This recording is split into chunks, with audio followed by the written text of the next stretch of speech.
Hello everyone, আমি মৌমিতা। আরো একটি সিচুয়েশন বেস কোশ্চেন নিয়ে হাজির হয়েছি। আজকের প্রশ্ন যে আমার স্কুলে কোনো গুরুত্বপূর্ণ পরীক্ষা অনুষ্ঠিত হতে চলেছে এবং পরীক্ষার দিন আমি অসুস্থ হয়ে পড়েছি, তো সেক্ষেত্রে আমি কি করব। প্রথমেই বলে রাখি যে অসুস্থতা তো মানুষের হাতে নেই, তাই না? মানুষ তো জেনে শুনে অসুস্থ হয় না। তাহলে যে কোনো মানুষ যে কোনো সময়ে কিন্তু হঠাৎ অসুস্থ হয়ে যেতেই পারে। এবার আমার স্কুলে যখন গুরুত্বপূর্ণ পরীক্ষা চলবে, সেই পরীক্ষাটা কিভাবে আমরা এক্সিকিউট করব সেটা নিয়ে নিশ্চয়ই আমার সহকর্মীদের সাথে একটা পরিকল্পনা থাকবে যে না না এইভাবে আমরা পরীক্ষাটাকে এক্সিকিউট করতে পারি। সুতরাং পূর্ব পরিকল্পনা আগে থেকেই হয়ে রয়েছে।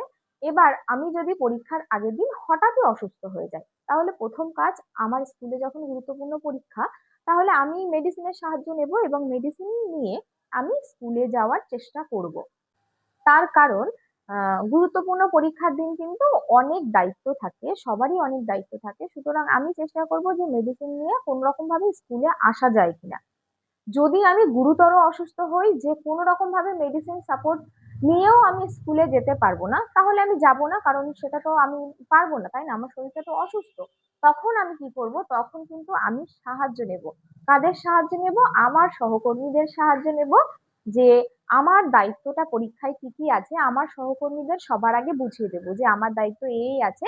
আমার দায়িত্ব যতটুকু, আমি যদি তাদেরকে বুঝিয়ে বলে দিই যে আমার দায়িত্ব ততটুকু, তাহলে কিন্তু তাদের দায়িত্বের সাথে সাথে তারা কিন্তু আমার দায়িত্বটাকেও ম্যানেজ করে নিতে পারবে। আমি তাদেরকে আগে থেকেই জানিয়ে দেবো, সুতরাং তাদেরও জানা থাকবে যে এই কাজটা তাদের দায়িত্বে করতে হবে। সুতরাং এইভাবে কিন্তু সেই দিনের পরীক্ষাটা কোনো রকম বিশৃঙ্খলা সৃষ্টি হবে না এবং সুন্দরভাবে পরীক্ষাটা স্কুলে অনুষ্ঠিত হবে।